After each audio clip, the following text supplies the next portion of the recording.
Purihin ang Panginoon. Hallelujah! Itaas ang ngalan ng ating Panginoong Diyos na hari ng mga hari. Hallelujah! Hallelujah! Purihin ang Panginoon. Purihin ang Panginoon.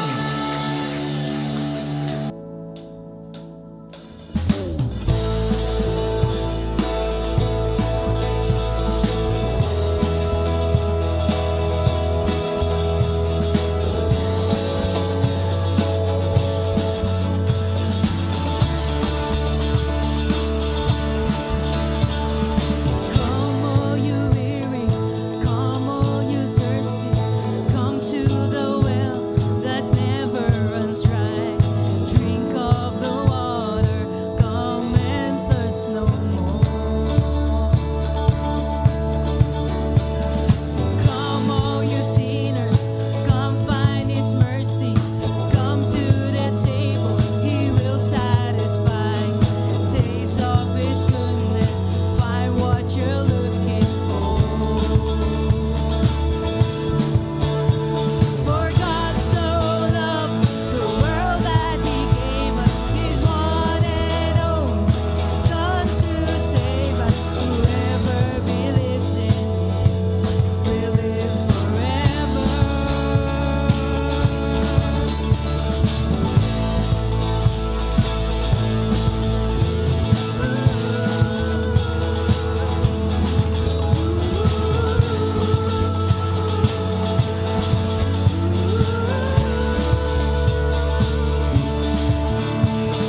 Bring all your failures, bring your addictions, come lay them down at the foot of the cross. Jesus is waiting with open arms. He's open arms. For God so loved the world that He gave us His one and only Son to save us. Whoever believes in Him will live forever. The power of hell forever defeated. Now it is well. I'm walking in freedom. For God so loved the world.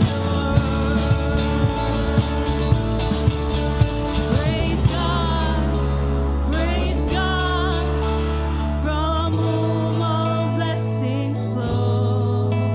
Praise Him,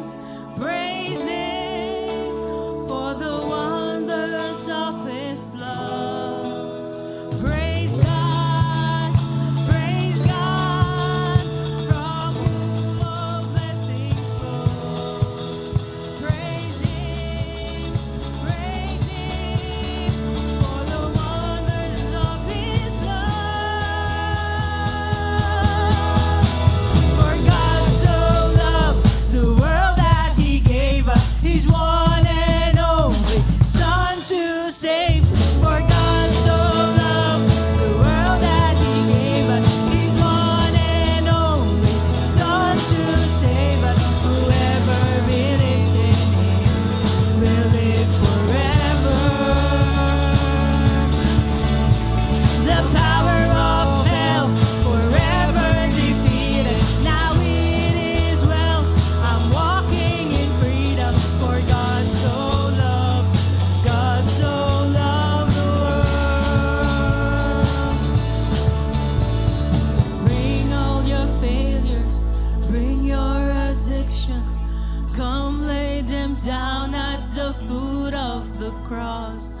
Jesus is waiting. God so loved the world. Good morning po sa lahat.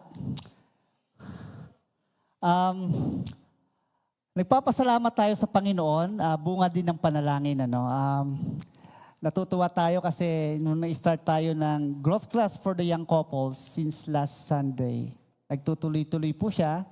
Marami pong uma-attend. So, kung may mga young couples pa dyan, we invite you to come early, 9 in the morning, to join the growth class. Ano po? Pinagpapasalamat po natin yan sa Panginoon. Pangalawa,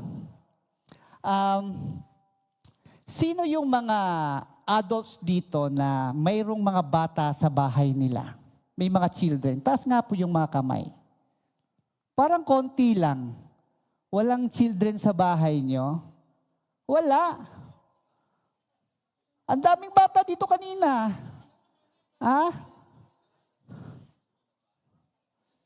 Sige. Ayaw niyong tumaas. Nonetheless, i-invite ko po kayo. Parents and guardians. Ngayong Friday, magkakaroon po tayo ng training or tuturo patungkol sa pagpapalakas sa ating pagiging parents. So kung parents kayo and even guardian, may bata sa bahay, we invite you to come on Friday. Kasi magtuturo si Pastor Migs about how we are to protect our children. Especially today, ang dami pong pwedeng ma-influence, kung saan ma-influence yung ating mga anak. So please come on Friday, Kapag parents kayo, mayroon kayong or guardians, may inaalagaan kayong bata, at kung lolo naman kayo na magkakaroon na ng apo, pwede rin. Parang ganon, di ba? Pwede rin. So, isama niyo po sa panalangin. Every third Friday of the month, mayroon po tayong equipping for the parents. Pangatlong announcement, pinapanalangin din po natin na by sometime in December this year, magkakaroon po tayo ng mass wedding. Okay? We're truly praying for the families, gusto nating maging blessing sa lahat ng family, ang church natin. So, we are praying there will be mass wedding this coming December. Ngayon, kung may mga kakilala kayo,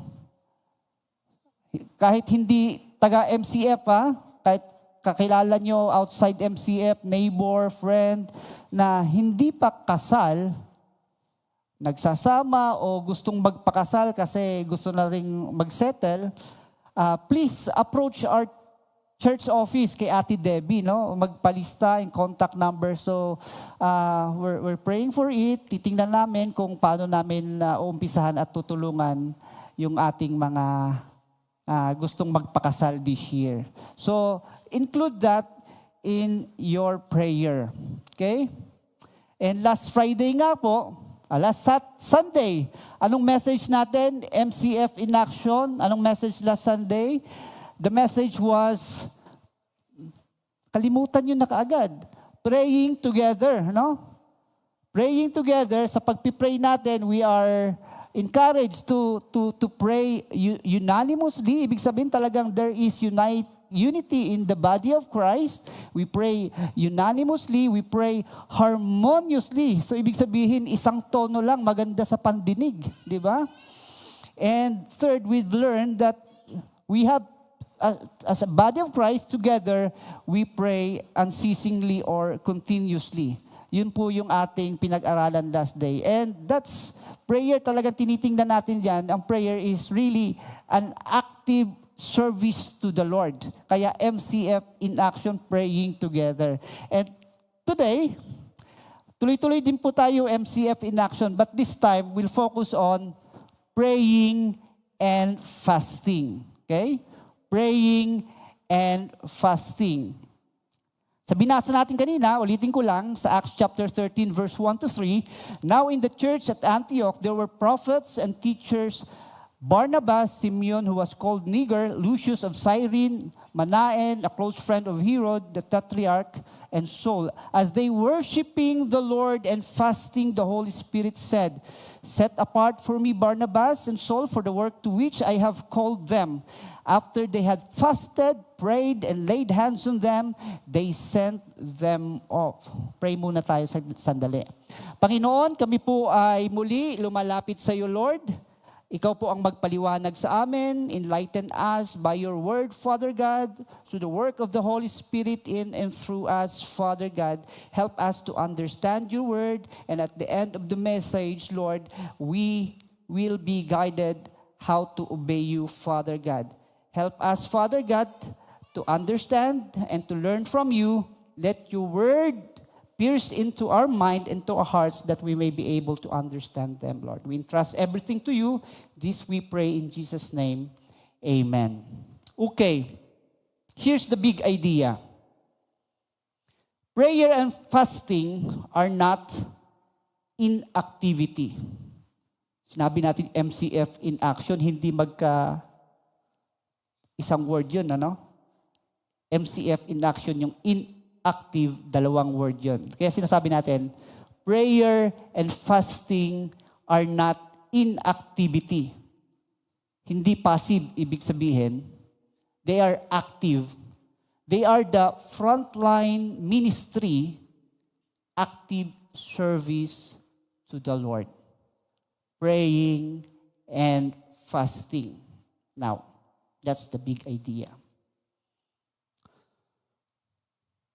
But sad to say, nakakalungkot, that many believers, even believers, nakikita ang prayer and fasting as passive, parang wala lang. We look at it as secondary, hindi siya primary, and even we look at prayer and fasting as optional, meaning not necessary. Okay? Last time, it was mentioned last Sunday na if we see prayer an important ministry in the church, then we should attend the prayer meeting. Parang ganon. It's not secondary. It must not be optional for the believers like you and me. Yung po yung prayer. And natuwa ako dito, may sinabi si John Wesley. Sabi niya, prayer is where the action is. Prayer is where the action is. I hope we see that way, na ang prayer nandoon talaga yung action.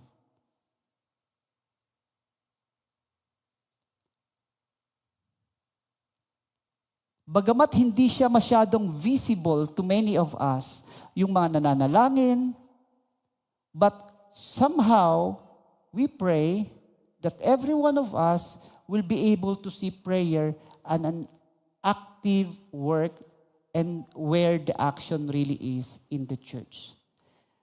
Mayroon akong nabasa. I don't know who said this one. Sabi niya, prayer is the real work. Evangelism is just the mopping up.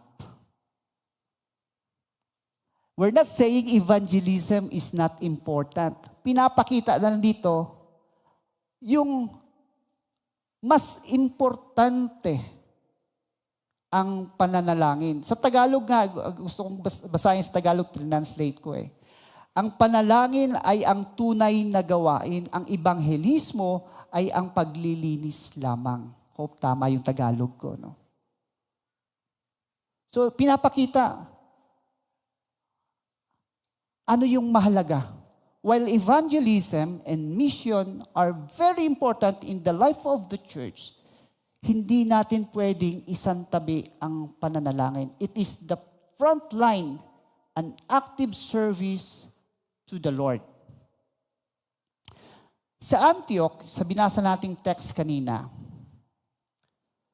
yung church, the church's most powerful action was not the preaching, actually, was not the how good they are in organizing, but it was, sa nabasa natin kasi, it was in worshiping, in fasting, and in prayer. Sa pananalangin, nabasa natin, now in the church at Antioch. Okay? Bubuksan, pag tingnan muna natin yung panandalian, daanan natin yung church at Antioch. Tingnan lang muna natin. Chapter 13 yan. yung Book of Acts from chapter 1 to chapter 12, nakasentro yan, nakafocus yan kay Peter. Then pagdating ng chapter 13, going to chapter 28, nakasentro yan kay Apostle Paul. So si Peter, sa chapter 1 to 12, ang emphasis is that the Jewish church in Jerusalem and in Judea. But from chapter 13, the focus is the spread.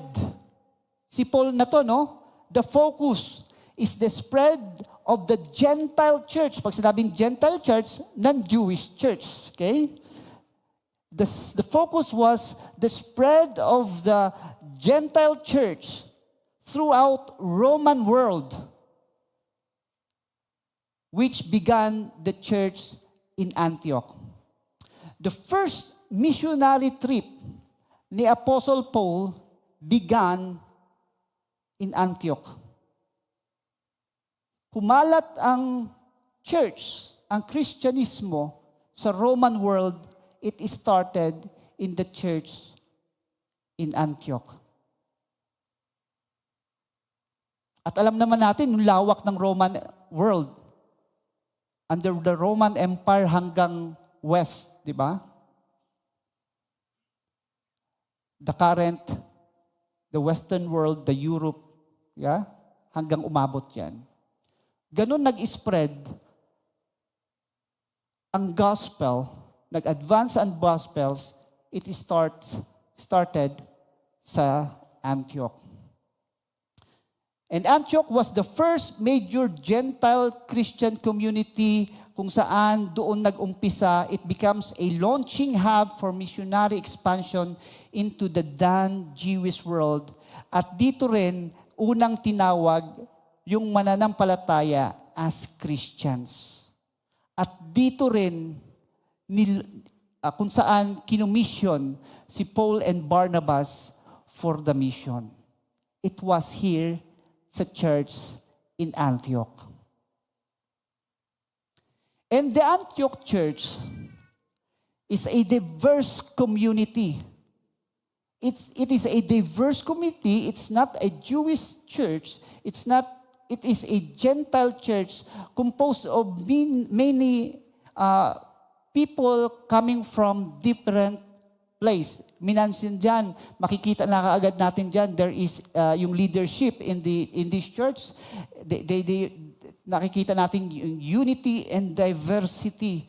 Bagamat magkakaiba sila, they are united in advancing the gospel, the kingdom of God. For example, makikita natin dyan, there was Barnabas. Of course, Barnabas is a Levite, coming from the native of Cyprus.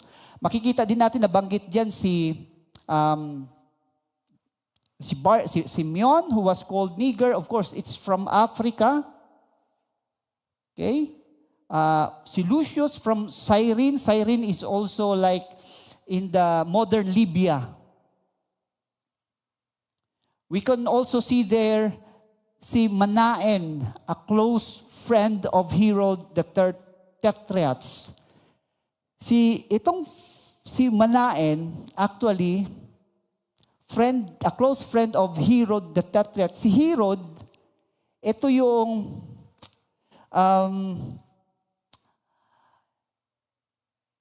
nagbehead ng ulo ni John the Baptist.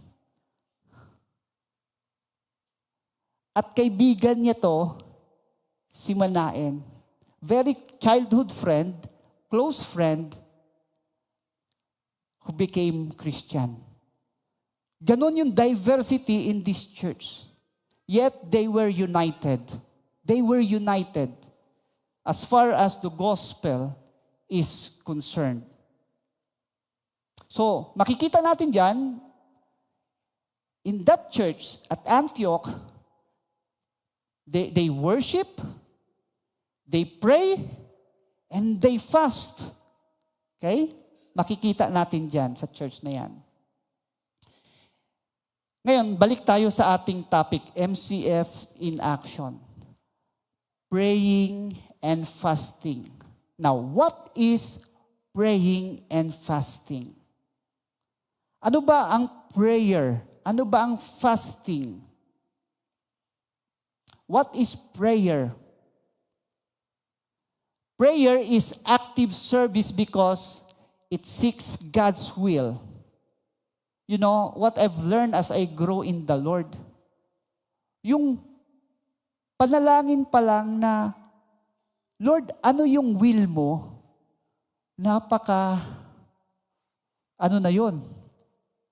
Kumbaga, it's already a work.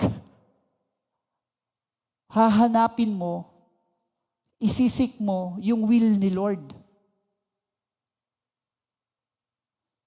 Sometimes, kapag gawa lang tayo ng gawa, we become a driven activity church without really seeking the will of the Lord. We're not really praying for the will of the Lord. What will happen is nagkakagulo. But if we are certain, sure of the will of God, then there will be unity in the body of Christ. So, because it seeks God's will, it intercedes for others, and prepares the church for obedience. It prepares the church for obedience. Of course, ang obedience is not necessarily mean go, but sometimes you hold back. You need to seek the will of God. Prayer is the tool for that. It is not passivity, but an active service to the Lord. Now, prayer is a communion with God. We talk, we listen, we align our hearts with His will. We engage actively with the living God. We seek Him by giving Him glory and His directions. Prayer, tingnan natin, that's the prayer. Seeking the will of God. Pagdating sa fasting, tingnan natin panandalian ng fasting. Fasting is active serve because it disciplines the body,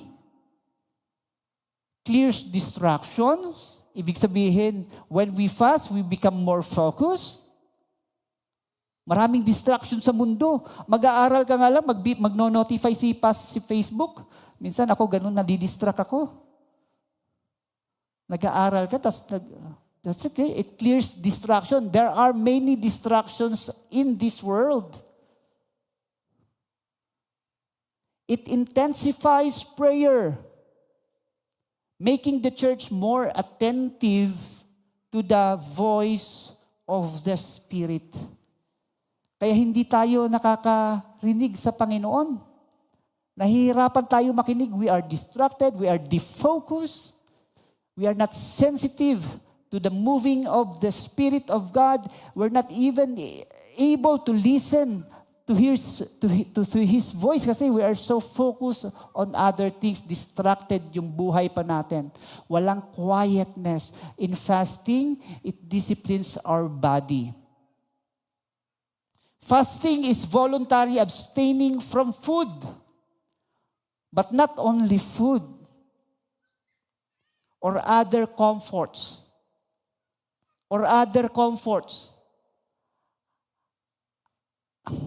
Ayaw mo nang umalis sa comfort zone mo. To focus on God. It is not about self-denial of our own sake, but about sharpening spiritual sensitivity. Fasting humbles us. Ibinababa tayo ng Diyos sa pamamagitan ng pag-aayuno. Tama, Tagalog ayuno, di ba? Fast. Sa pamamagitan ng pag-aayuno. It expresses dependence on God. Sabi sa Matthew chapter 4 verse 4, man will not live on bread alone, but by every word that comes from the mouth of God. It creates space for deeper prayer. Sa Psalm chapter 35 verse 30, nung nabasa ko to, I was so amazed. Nag-aha moments na naman ako. Minsan pag nagbabasa ka ng moments, aha moments ka, di ba? May ma-aha moment ka. And this is one of the verse na aha moment naman ako. Psalm chapter 35 verse 13. Can you show that in the slide? Sabi sa Psalm 35 verse 13, "Yet when they were sick, my clothing was sackcloth. I humbled myself with fasting, and my prayer was genuine."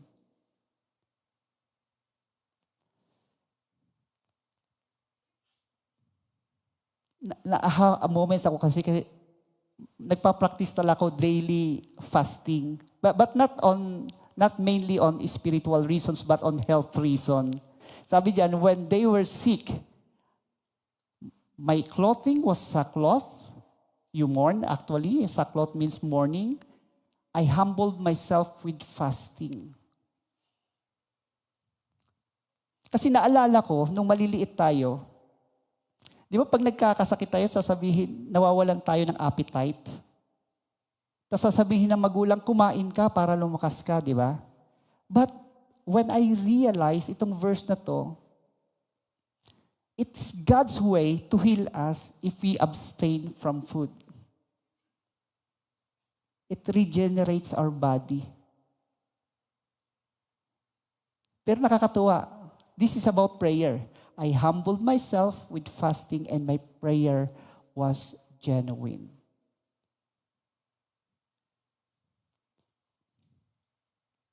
Sa bahay, naging practice po namin, kapag may nararamdaman, huwag kumain. Fast. So yung sa fasting, it's not ritualistic. Hindi siya ritualistic. It was part of worship, a way of saying, Lord, we depend on you, not ourselves. That is fasting. We depend not on ourselves, but depend on you, Lord. Now, when we put it all together, prayer and fasting, it is an active prayer, is an active communion with God, and fasting is an active consecration to Him. You focus yourselves to the Lord of putting you away from all the distractions. Okay? Now, let's go back. Here's the main message. MCF in action. Our prayer, my prayer actually, habang ginagawa ko itong, nagpiprepare ako for this message, this is my prayer, that we may see prayer and fasting, number 1, an act of worship. Ganda ng inawit natin kanina, no? I worship you. And we be able to see prayer and fasting, an act of worship. Pangalawa, we see prayer and fasting, an act of spiritual labor. And we will be able to see as mission catalyst. Pag sinabing catalyst, siya yung nag-i-ignite. Yung prayer and fasting, siya yung nag-i-ignite ng mission and ministry. And eventually, prayer and fasting lead to obedience. Now, tingnan natin, one by one, yung mga puntong yon. Prayer and fasting as an act of worship. Of course, worship is presenting ourselves before God. That is worship. We present ourselves before God in reverence, in obedience, and even in surrender, in obedience.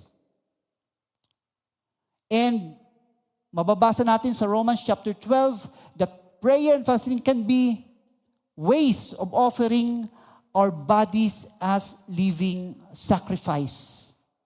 As living sacrifice. In Acts chapter 13 verse 2, sa binasa nating text kanina, as they were worshiping the Lord, sabi diyan, as they were worshiping the Lord.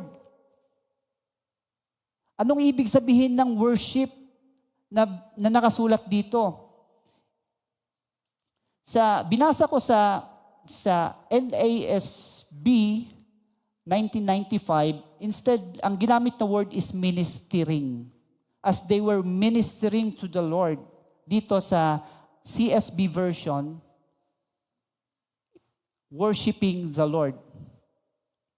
Yung worshiping or yung worshiping dyan, nanggaling yan sa Greek word na liturgeo, na ibig sabihin, to do service, perform a work of Christians serving Christ, whether by prayer or by instructing others, this concerning the way of salvation or in some other way. So, yung sinasabing worship dan includes prayer. Includes prayer. So when we worship, we are also praying to the Lord when we worship. So, it's our hope na makita natin na yung prayer is not really a burden, but an holy act of worship that bring us closer to God and release His power in our lives. In our lives. So, yung worship, prayer, and fasting they are inseparable expression of devotion. In the Old Testament, may nabanggit na, even in the New Testament, yung word na incense. Alam niyo ba yon? Yung incense, it symbolizes prayer rising before God. May kanta nga kanya kung nakita sa Facebook. Night and day, day and night, let incense arise. Di ba? May gandang kakantang ganon. So yung word na incense. In Psalm 141 verse 2, sabi, let my prayer be counted as incense before you, and the lifting up of my hands as the evening sacrifice. Let my prayer, ibilang nyo, ganun, isama yung panalangin ko as incense before you. And even in the book of Revelation, when the four creatures and the elders, may nabanggit doon na sa Revelation chapter 5, nabanggit doon yung golden bowls full of incense na describe the prayers of the saints. They're worshiping the Lamb of God. So yung incense is the worship. And this incense is the form of worship and also connected to prayer rising to God. Yung incense, it's an element of worship that symbolizes the presence of God, the prayers of His people, and the purification of holy spaces. The physical act of smoke, kasi pag may incense, may smoke yan, di ba? Smoke. The physical act of smoke rising up into the sky naturally became a powerful metaphor for human communication with God. The most famous nga, ito ngang nabanggit sa Psalm chapter 141 verse 2, this is the most famous expression na makikita natin dun sa worship. So just as incense was a sweet aroma in the temple, our prayers and fasting ascend to God as a pleasing offering. Is a pleasing offering. In the same way, yung prayer and fasting may not be outwardly visible, bagamat hindi natin siya nakikita, but they fill heaven with spiritual fragrance, an offering of love and surrender to God. So we hope na makita natin na yung prayer and fasting is worship. Is worship.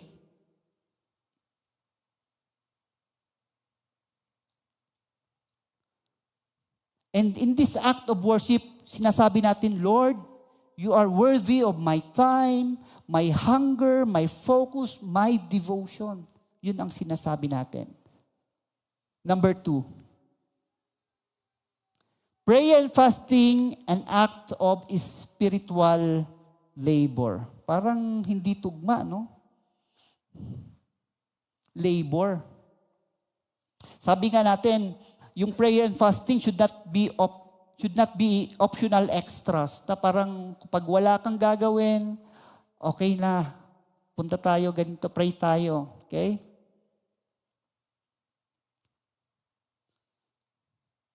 It's not optional. They are the church spiritual labor. When we engage in them, God will bring His kingdom purposes to pass. Si Paul, dinescribe niya yung prayer as striving and laboring earnestly.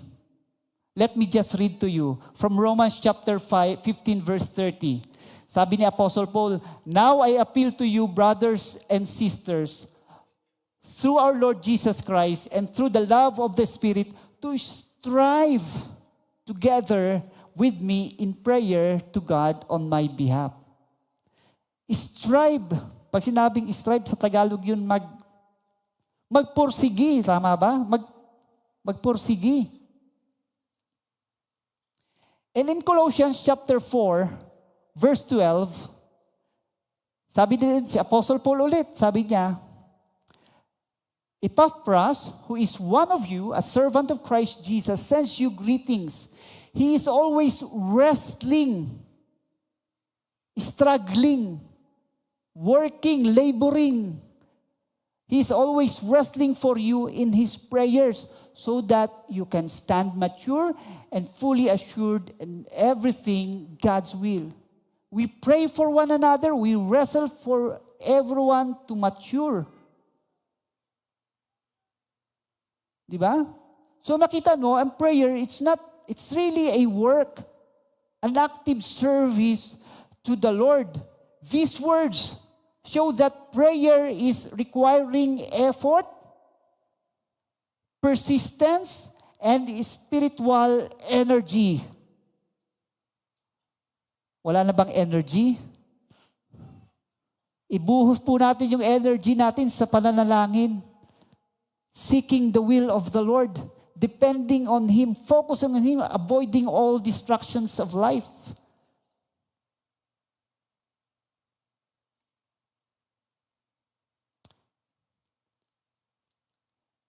And sinasabi din po that fasting intensifies prayer. Showing dependence on God rather than self. Meaning, it adds weight to prayer, it intensifies labor. Yun nga, sinasabi natin, "Lord, I depend on you more than on food, strength, or self."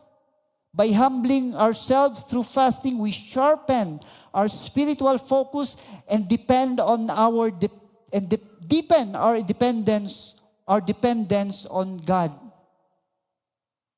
A concentrated effort to seek God's will above all else.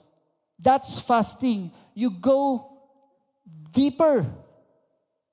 You want to intensify our prayer life? Dagdagan natin. Fasting. To keep ourselves focused on God and be able to avoid all the distractions that this world is bringing upon us. So, prayer is not rest. It is a work. The presence of God is rest.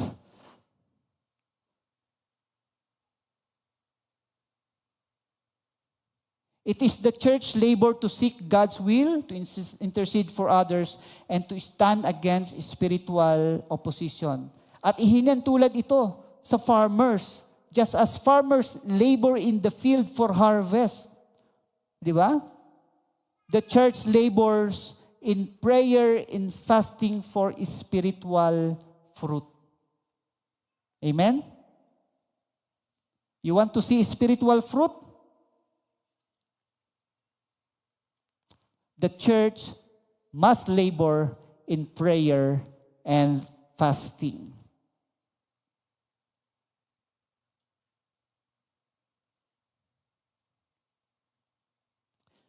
Number 3,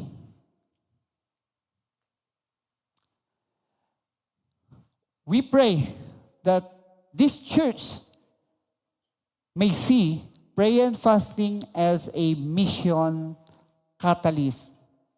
Anong ibig sabihin? When the church prays and fast, the Spirit speaks, the church sends, and the gospel advances. Prayer and fasting are the spark that ignites mission. Niwala ba kayo nun? Parang ayaw niyong maniwala eh. Okay lang. But the prayer and fasting sparks mission and ministry. Hindi tayo lalarga without first kneeling before the Lord, seeking His will.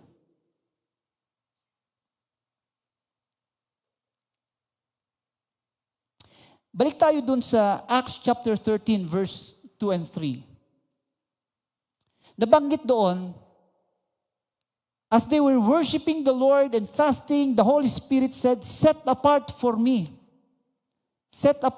Barnabas and Paul for the work to which I have called them. See, makikita na kaagad natin doon sa pananalangin, nandun na yung pagtatalaga, setting apart of the people whom God will use to spread His work. Without prayer, how can you know? Hindi tayo yung tipong, okay ka na, ikaw na mag-lead dito, gawin mo to, hindi ganun. We pray, we fast, whom the Lord will send. And in this particular, the Antioch church, they prayed, they fast, and they set apart Paul and Barnabas. Alam naman natin yung result. How Christianity spread after this. See, makikita nyo yung sequence. Prayer and fasting, Spirit's direction, then mission sending. So prayer and fasting becomes a launch pad for mission. It is the church way of aligning God's heart for the nations. Fasting sharpens that focus. Nandun po palagi yon. Parang sinasabi natin na yung mission, it's not about strategy. Hindi tayo makagalaw kasi wala tayong program, wala tayong strategy. It's not about funding. Hindi tayo makagalaw dahil wala tayong pera. Kailangan natin ng pera. Actually, nabanggit ko kanina, magkakaroon tayo ng mass wedding, wala pa tayong pera. Alam niyo magkano kailangan natin? Nag-estimate kami, for 10 couples, 250,000. Wala pa tayong pera noon.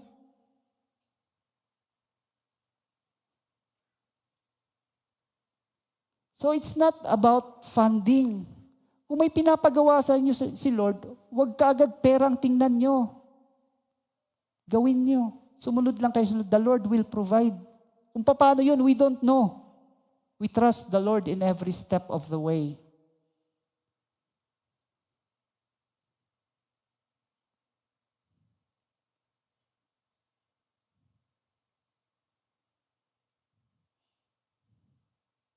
So it's not about funding or programs. It's about seeking God's will through prayer and fasting.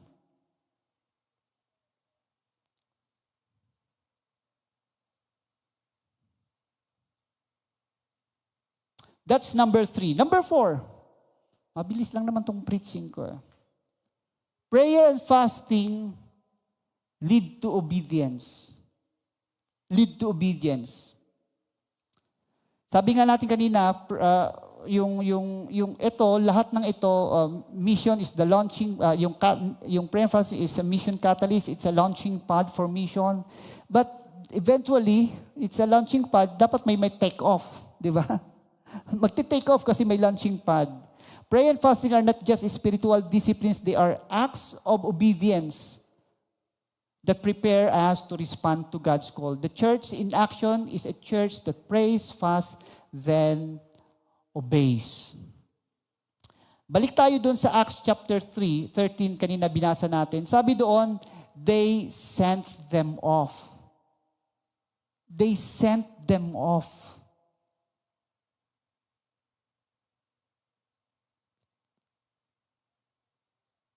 See? Worship, their intercession led directly to action.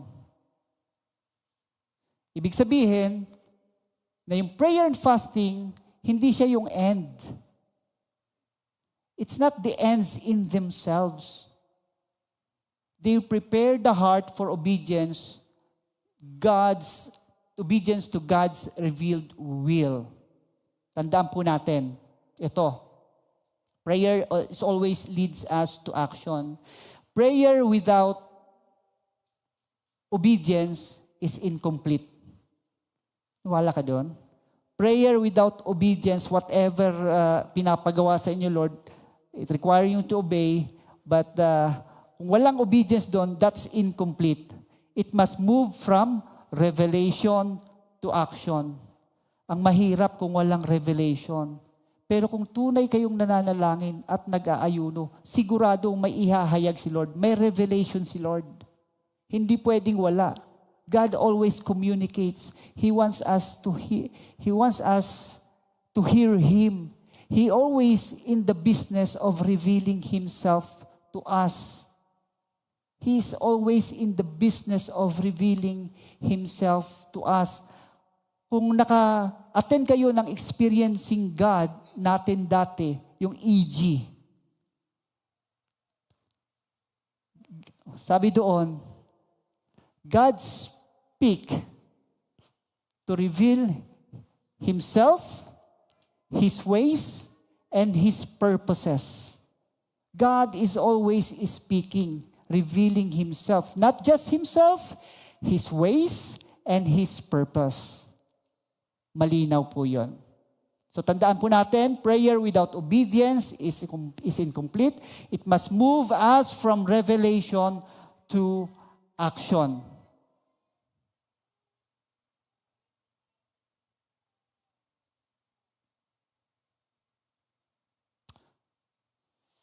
In conclusion, ano nga yung una? We may see prayer and fasting as an act of worship. Pangalawa, an act of spiritual labor. As mission catalyst, a launching pad, no? Then eventually, it leads us to obedience. Now, to conclude and to close this message, ulitin ko po, yung prayer and fasting are not background activities. They are frontline service. At ipinapakita nito sa atin, yung ipinapakita sa atin yung nangyari sa Antioch Church. Ipinapakita sa atin that prayer and fasting honor God. It shows that prayer and fasting, we honor God in worship, we labor for God's will, launch mission and ministry, prepare hearts for obedience. So, at the end, let us reclaim prayer and fasting as the church's first work in action. MCF in action. It is the most active way to serve the Lord. Amen? Let's pray. Father God, salamat po Panginoon for making us understand, Lord, that prayer and fasting should be our first work. And it is the most active way to serve you. We may be able to understand that deeply, Father God, and obey you. Salamat po muli. Bless the church, bless the MCF, and all the churches in the world. In Jesus' name we pray. Amen.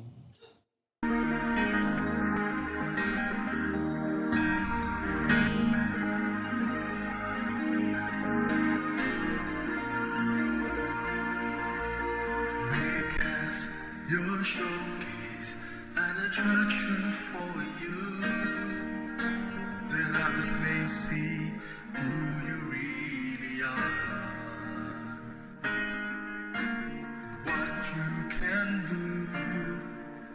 And once they know you,